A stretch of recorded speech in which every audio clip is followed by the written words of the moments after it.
बिस्मिल्लाहिर्रहमानिर्रहीम अस्सलामु अलैकुम। आज जो हम लेक्चर डिस्कस करने जा रहे हैं वो एडवांस टैक्स के हवाले से है। और एडवांस टैक्स में हम जिस कंपनी को डिस्कस कर रहे हैं वो एओपी है, एसोसिएट ऑफ पर्सन। इंडिविजुअल को हम इससे पहले हम इंडिविजुअल पे कंप्लीट लेक्चर देख चुके हैं। एओपी पे हमने फर्स्ट लेक्चर किया था और वीडियो लंबी होने की सूरत में हमने कहा था कि हम नेक्स्ट लेक्चर अपनी सेकंड वीडियो में करेंगे। तो आज हम इसका एओपी का पार्ट टू को डिस्कस करेंगे। आज हम कंटिन्यू करेंगे।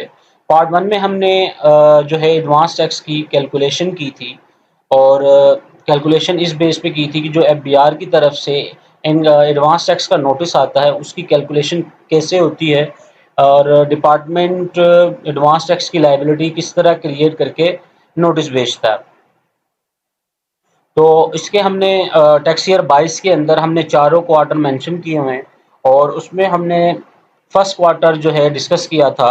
और क्या क्या कहते हैं, इसमें 2 टैक्स ईयर यूज़ किए गए हैं बेस लाइन एडवांस टैक्स की लायबिलिटी को निकालने के लिए डिपार्टमेंट ने। तो पहला क्वार्टर जो था वो उन्होंने टैक्स ईयर 20 को इंक्लूड किया था, उसके ऊपर सारी वर्किंग उन्होंने की थी और उसमें minimum normal tax, turnover tax और अल्टरनेटिव टैक्स इम्प्लीमेंट हमने देखा था कि किस तरह उसकी कैलकुलेशन हम करेंगे। और आज हम जो है इसका पार्ट 2 देखेंगे और बाकी 3 क्वार्टर को देखेंगे कि उसकी वर्किंग इन्होंने किस तरह की हुई है और किस बेस पे की हुई है। और जैसे हमने पहले पार्ट 1 में देखा था कि जो एफबीआर की तरफ से नोटिस आया था उसमें तकरीबन 1 लाख रुपए का फ़र्क था। जो उन्होंने कैलकुलेशन की हुई थी उसके अंदर, उस कैलकुलेशन के अंदर मसला ये था कि मेरी जो प्रीवियस ईयर की जो टैक्स की वर्किंग है वो एक्यूरेट थी और जबकि डिपार्टमेंट ने जो मुझे वर्किंग भेजी उसमें से 1 लाख रुपए से यानी कि जो है टैक्स आउट हो रहा था। तो हमने इसी तरह फिर बाकी 3 क्वार्टर की वर्किंग की तो वो ओके थी। तो वहाँ कहीं न कहीं कुछ एरर होगा जिसकी वजह से यानी कि डिपार्टमेंट की तरफ से 1 लाख रुपए ज़ायद यानी कि 1 लाख रुपए से ज़ायद की डिमांड निकल रही थी। तो आज हम चलें दूसरा लेक्चर स्टार्ट करते हैं और सबसे पहले मैं आपको ये नोटिस दिखा दूँ, जो ये लास्ट क्वार्टर का है। बाकी 3 क्वार्टर भी सेम इसी पीरियड के हैं। 1 मिनट थोड़ा छोटा कर दूँ। ये देखें 1 अप्रैल 2022 से लेके 30 जून ये 4 क्वार्टर की जो है वर्किंग आई है। और income tax for the latest year income tax दे दिया। टैक्स चार्जेबल अंडर 113 यानी कि टर्नओवर टैक्स है ये, ठीक है।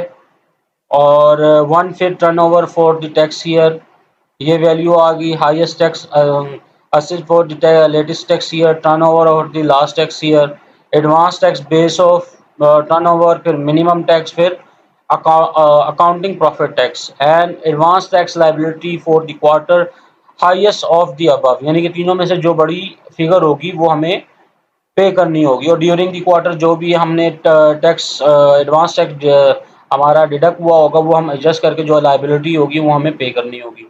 तो हम इस दूसरे पार्ट की इसकी वर्किंग देख लेते हैं, बाकी 3 क्वार्टर की वर्किंग किस तरह थी। तो ये ऑलरेडी मैं पहले लेक्चर में क्लियर कर चुका हूँ पर मैं थोड़ा सा फिर ओवरव्यू दे देता हूँ कि सैलरी पर्सन नॉट यानी कि सैलरी पर्सन पे एडवांस टैक्स नहीं होता और कंपनी का जो कंपनीज है वो एडवांस टैक्स यानी कि last date submission of every quarter 25 सितंबर, 25 दिसंबर, 25 मार्च और 15 जून एओपी और प्राइवेट लिमिटेड के लिए सेम है।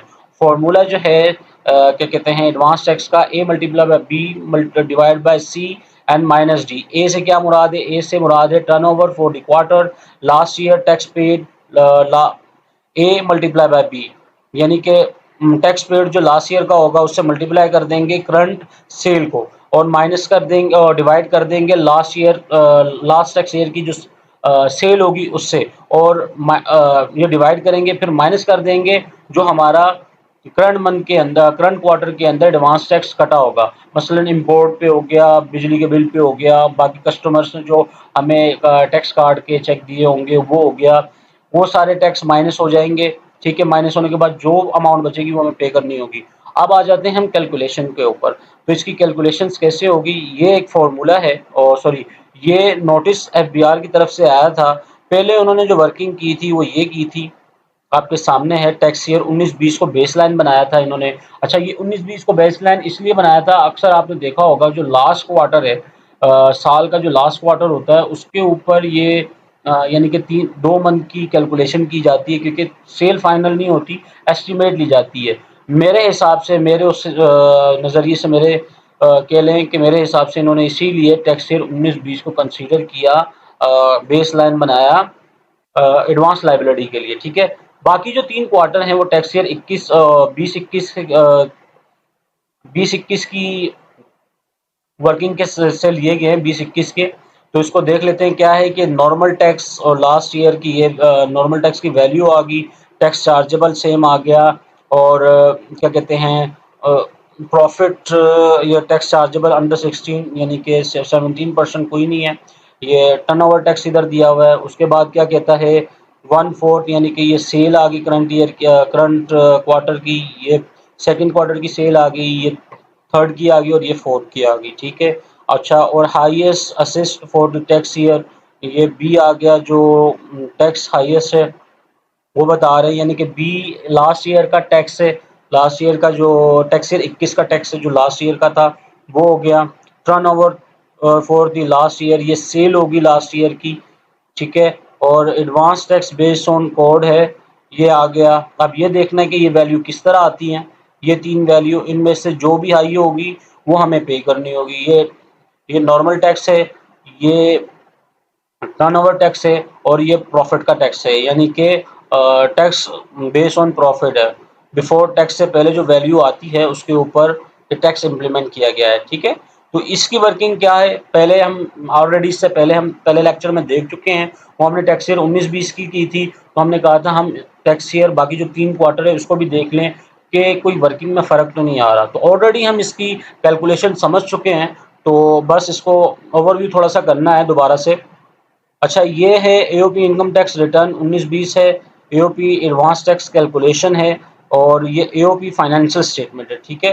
सबसे पहले हम फाइनेंशियल स्टेटमेंट को ओपन कर लेते हैं। ये 19-20 के फाइनेंशियल स्टेटमेंट है, ठीक है। प्रॉफिट एंड लॉस अकाउंट है। नेट रेवेन्यू जो मेरा था वो 406 का था। अच्छा, कॉस्ट ऑफ रेवेन्यू 322 की है, 322 की है। 83 का मेरा ग्रॉस प्रॉफिट आ गया। 15 के मेरे जनरल एडमिनिस्ट्रेटिव एक्सपेंस हैं, और प्रॉफिट जो है मेरा 67 का है, और अदर इनकम 472 की है, और बाकी जो प्रॉफिट है वो 68 का है। और टैक्स जो ओवरऑल मेरा डिडक्ट हुआ था पूरी ओवरऑल, वो हुआ था 41684 का, ये टोटल टैक्स है, ठीक है। ये सारी करने के बाद जो मेरा यानी कि एडवांस टैक्स डिडक्ट हुआ था वो ये हुआ था। और प्रॉफिट लॉस आफ्टर टैक्स, तो जो मेरा नेट प्रॉफिट आया वो था 26 की वैल्यू। अब जो बेस लाइन है देखें, ये 406, 434, 894 कहाँ से आई। 406 सेल है, तो मैं सबसे पहले आपको इस पे आ जाऊँ नोटिस के ऊपर। तो ये देखें 406, 434, 894, 406434894, ठीक है, ये वैल्यू आ गई। ये हमारी आ गई सेल। अब उसके बाद कहता है कि 20, ये highest tax assess for the latest tax year. अब ये 20335839 कहाँ से आया, मेरा तो ये टैक्स टोटल इधर मैं दिखा रहा हूँ, तो ये कैसे आया। तो इसकी भी, जब भी हम कोई आप फाइनेंशियल स्टेटमेंट बनाते हैं तो उसकी भी हम 3 तरह की वर्किंग होती है। नॉर्मल टैक्स की होती है, मिनिमम टैक्स की होती है, और क्या कहते हैं अल्टरनेटिव टैक्स जिसको कहते हैं, या कॉर्पोरेट टैक्स कह लें, या अकाउंटिंग प्रॉफिट टैक्स कह लें, वो होती है। उसकी वर्किंग करने के बाद है। और अब ये जो इन्होंने टैक्स यहाँ पे लिया हुआ, ये नॉर्मल टैक्स कहलाएगा, और नॉर्मल टैक्स ये है 20 20335839। देखें यही वैल्यू आ रही है 20335839, यही वैल्यू है। अच्छा, ये इनकी कैलकुलेशन कैसे होती है मैं बता देता हूँ आपको। देखें, ये है नॉर्मल जो है मेरी 67 की वैल्यू है। 67 की वैल्यू कहाँ से आई, ये आई। अदर इनकम से पहले जो वैल्यू थी, ग्रॉस प्रॉफिट के बाद एडमिन एंड एक्सपेंस निकालने के बाद जो वैल्यू आई मेरे पास, प्रॉफिट फ्रॉम ऑपरेटिंग एक्टिविटी में जो वैल्यू थी वो है। फिर हमने क्या किया, इन एडविजिबल को हमने ऐड किया, और एडविजिबल को हमने लेस कर दिया, तो अमाउंट आ गई हमारे पास ये, ठीक है। ये हमारे पास नेट प्रॉफिट बिफोर टैक्स आ गया। तो ये हमारे पास नेट प्रॉफिट बिफोर टैक्स आ गया। अब हमने यहाँ पे सैलरी स्लैब लगाना है। अगर के 6 लाख से 60 लाख से अबव की वैल्यू होगी तो उसके ऊपर 35% इम्प्लीमेंट होगा। ठीक है, 35% का रेट है और फिक्स टैक्स जो इसमें है वो 12,20,000 का है। और अगर आप ये टैक्स ईयर 21 का नॉन सैलरी पर्सन का स्लैब देखेंगे तो हमेशा याद रखिएगा नॉर्मल सैलरी के लिए नॉन सैलरी पर्सन का स्लैब इम्प्लीमेंट होता है एओपी और इंडिविजुअल के लिए। ठीक है, तो नॉर्मल टैक्स हम निकाल रहे हैं तो इसके ऊपर सबसे पहले 6 लाख तक ये एग्जम्प्टेड है और 6 लाख के बाद जो वैल्यू आएगी उसके ऊपर हम इम्प्लीमेंट कर देंगे 35%। अब 6 लाख 59 में से 60 की वैल्यू हमने निकाल दी है तो 53 की वैल्यू बच गई है। ठीक है, 59 में से हमने 6 की वैल्यू निकाली तो 53 की अमाउंट बच गई। अच्छा, 53 की अमाउंट बचने के साथ उसके ऊपर हमने 35% का रेट लगा दिया। ठीक है, 35% का हमने रेट लगाया तो हमारे पास ये वैल्यू आ गई 18 की। टैक्स की वैल्यू ये बन गई और जो फिक्स टैक्स था इस स्लैब के ऊपर वो 12,20,000 का था, वो ऐड हो गया। तो इन दोनों को प्लस करने के बाद जो वैल्यू आई 20,53,952, ये मेरे इनकम टैक्स रिटर्न के अंदर भी अगर मैं पुराना टैक्स ईयर 21 का इनकम टैक्स रिटर्न देखूंगा तो उसके अंदर भी 3 तरह की कैलकुलेशन है, तो उस कैलकुलेशन से ये मैच की हुई है, इसीलिए नोटिस पे भी आई हुई है। तो ये देखें ये ज़ीरो हो रहा है। यहाँ पे 1 लाख रुपए का फ़र्क आ रहा था, यहाँ पे ज़ीरो हो रहा है। बिल्कुल एक्यूरेट मैच किया हुआ है यहाँ पे। ठीक है, तो ये वैल्यू आ गई यहाँ पे हमारे पास। ये हमें पता चल गया कि ये हमारी सेल की वैल्यू है, ये हमारी टैक्स की वैल्यू है। अब हमने निकालना है अपनी सेल। अब सेल कैसे निकलेगी, ये क्या कह रहा है, सी मल्टीप्लाई बाय 110। अब ये सेल है, ये हमारे पिछले साल की सेल है, इसको क्या करेंगे 10% बढ़ा देंगे। तो मैं अभी कैलकुलेशन को भी ओपन कर लेते हैं, इसको हम करते हैं मिनिमाइज और इसको भी कर देते हैं हम मिनिमाइज।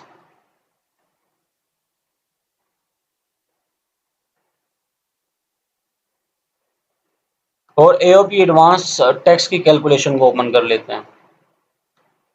ये देखें 406 की हमारी सेल थी। ठीक है, इसके ऊपर मैंने क्या किया 10% इम्प्लीमेंट कर दिया। क्या किया, ये क्या कह रहा है, सी मल्टीप्लाई बाय 110, सी ये है 110 से वो करना है तो क्या 10% की 100% है, 10% पे इम्प्लीमेंट कर दिया तो क्या वैल्यू आई 40 की। तो दोनों को मिला के क्या आ गई मेरे पास टोटल टर्नओवर, अगले साल का टोटल टर्नओवर आ गया। तो क्या आया वो 447 क्या आया। अब मैंने क्या किया कि 447 को मैंने डिवाइड कर दिया 4 से। तो जब मैंने डिवाइड किया 4 से तो मेरे पास जो है करंट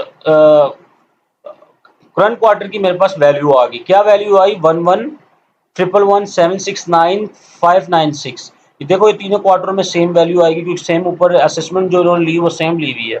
अच्छा, उसके बाद मैंने क्या किया, मैंने किया इनकम टैक्स लास्ट ईयर, जो मेरा लास्ट ईयर का इनकम नॉर्मल टैक्स था उससे मैंने इसको मल्टीप्लाई कर दिया। ठीक है, मल्टीप्लाई किया और डिवाइड किससे कर दिया 406 से। सही है, अगर ये मैं देखूं F2 करके इन दोनों से मल्टीप्लाई किया और इस वैल्यू से मैंने डिवाइड कर दिया तो ये मेरे पास एक टैक्स निकल आया 44 और 5592,356। ये मेरा नॉर्मल टैक्स है। तो नॉर्मल टैक्स की वैल्यू निकल आई ये नॉर्मल टैक्स हमारा निकल आया।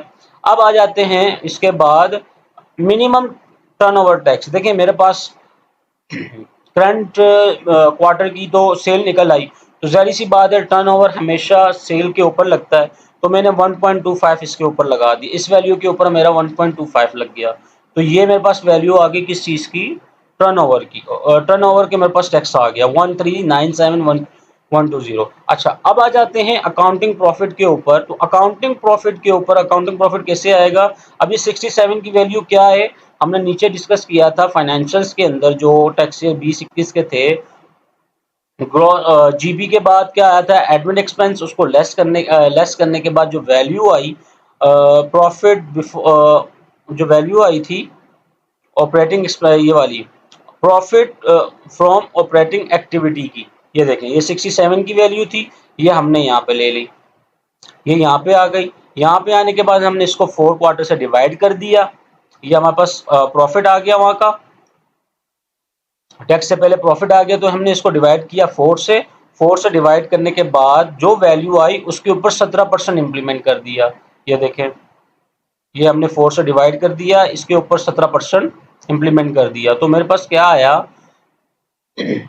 अकाउंटिंग प्रॉफिट टैक्स कैलकुलेट हो गया मेरे पास। ये देखें सेम आ रहा है तीनों का। फिर मैं ये देखें अकाउंटिंग प्रॉफिट भी निकल आया। अब देखें नॉर्मल टैक्स भी आ गया मेरे पास, टर्नओवर टैक्स भी आ गया और अकाउंटिंग प्रॉफिट भी आ गया। अब इन तीनों में से जो भी वैल्यू बड़ी होगी, जो जिसका टैक्स हाईएस्ट होगा, वो कंसीडर की जाएगी मेरी लायबिलिटी। अब देखें नीचे क्या दिया हुआ है, D, adjustable tax paid during the quarter. Adjustable tax paid during the quarter, इस जगह पे मैं लेस कर दूंगा। जो वैल्यू बाकी बचेगी, अगर वो नेगेटिव में आती है तो इसका मतलब मैंने एक्सीड पेड कर दिया है, अगर पॉजिटिव में आती है तो इसका मतलब मुझे पे करना है उस क्वार्टर के अंदर। तो ये हमारे पास टैक्स कैलकुलेट हो गया कि किस तरह किया जाता है, मिनिमम, नॉर्मल और अल्टरनेटिव टैक्स। ठीक है, यहाँ अकाउंटिंग प्रॉफिट टैक्स, तो इसमें से नॉर्मल टैक्स ज़्यादा है तो हमें वो पे करना होगा, और ड्यूरिंग द पीरियड जो मेरा टैक्स कटा होगा उसको लेस करने के बाद अगर फिगर पॉजिटिव आएगी तो वो हमें जमा करवाना होगा। अब फर्ज करें कि ये नोटिस इस तरह आता है, मैं आपको ये भी दिखा दूँ इस नोटिस के अंदर। ये देखिए, ये नोटिस जो आया हुआ है ना, ये ओपन नहीं है, यहाँ तक है। अच्छा, जिनके पास ये फुल नीचे पेज ये कैलकुलेशन पूरी ओपन हो जाती हैं, तो उनको ये जमा करवाना बहुत ज़रूरी हो जाता है। अब ये वाला मेरा नोटिस जो था, मेरा तो ऑलरेडी टैक्स इतना एक्सीड कटा हुआ है इस नोटिस के ऊपर, ये जो एडवांस टैक्स तो मेरा ऑलरेडी ज़्यादा कटता है। जिनके पास ये पूरा ओपन हो जाता है उनको ये टैक्स लायबिलिटी जमा करवाना ज़रूरी होती है, क्योंकि इसके ऊपर फर्दर पेनल्टी भी है। उसके ऊपर हमने पहले लेक्चर बनाया था, हमने इसके ऊपर 2 लेक्चर पहले बना चुके हैं कि कौन जमा करवाएगा, क्यों जमा करवाएगा और कैसे जमा करवाएगा। ठीक है, उसके बाद हमने इसके ऊपर पेनल्टीज़ के ऊपर बात की थी, अगर ना जमा कराने पे क्या पेनल्टी होगी, किस हिसाब से होगी, वो हमने पूरा डिस्कस किया था। अब हम आए हैं इसकी कैलकुलेशन पे। इंडिविजुअल की हमने कैलकुलेशन पूरी कर ली, और आज अल्हम्दुलिल्लाह एओपी की भी कैलकुलेशन आप समझ गए होंगे। अगर इन केस आपको कहीं भी क्वेश्चन या क्यूरी हो, आप मुझे पूछ सकते हैं कमेंट सेक्शन में। और ये कैलकुलेशन पूरी होगी है चारों क्वार्टर की। अब बाकी जो 3 क्वार्टर वो सेम बेस लाइन पे बने हुए हैं, तो इजीली ये देखिए क्रॉस टैली करना ज़रूरी होता है। अगर ये ना करें तो आपको पता ही नहीं चलेगा कि एफडीआर किस हिसाब से हमें वो नोटिस दे रहा है। ठीक है, तो इनकी कैलकुलेशन करना ज़रूरी है। आपको पता होना चाहिए कि एडवांस टैक्स की वर्किंग किस तरह आती है और हमने किस तरह बना के देनी है। तो इस लेक्चर के हवाले से कोई भी आपका क्वेश्चन या क्वेरी हो तो आप मुझे कमेंट सेक्शन में पूछ सकते हैं। मैं पूरी कोशिश करूँगा आपको जवाब देने की। अपनी दुआओं में याद रखिएगा। अल्लाह हाफ़िज़।